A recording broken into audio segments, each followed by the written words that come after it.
on parle du voile islamique. Très intéressant, le voile islamique. C'est-à-dire que le voile, il est devenu islamique, c'est-à-dire qu'il devient l'enjeu d'une religion.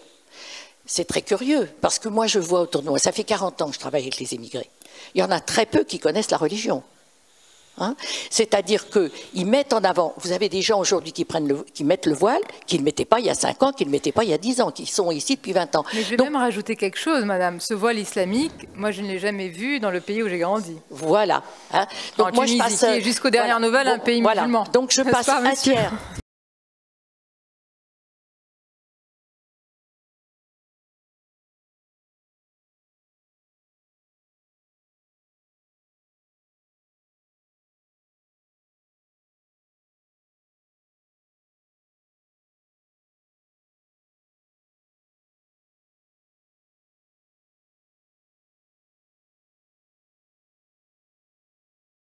Ce voile islamique, moi je ne l'ai jamais vu dans le pays où j'ai grandi. Voilà. Hein. Donc moi Tunisie, je passe jusqu'aux dernières nouvelles, un pays musulman. Donc je passe un tiers.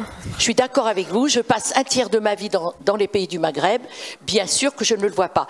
Alors ça veut dire. Alors par ailleurs, vous voyez la contradiction. Justement, je faisais remarquer ça à mon mari dans le métro. Vous avez des gens qui ont le voile, qui prétendent le voile islamique. Ils ont des maquillages, ils ont des piercings, etc.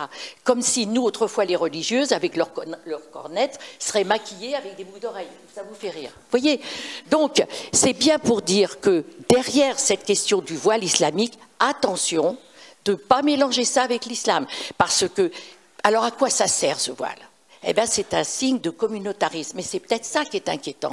C'est-à-dire, c'est le désir, le sentiment que dans cette société, il faut qu'on ressemble à quelqu'un. Et alors, voilà, les pères. Hein, vous avez résumé tout le défi et de mettre cela avant la citoyenneté, l'appartenance à un pays, c'est que ça commence à aller mal. Je suis tout à fait d'accord. Voilà.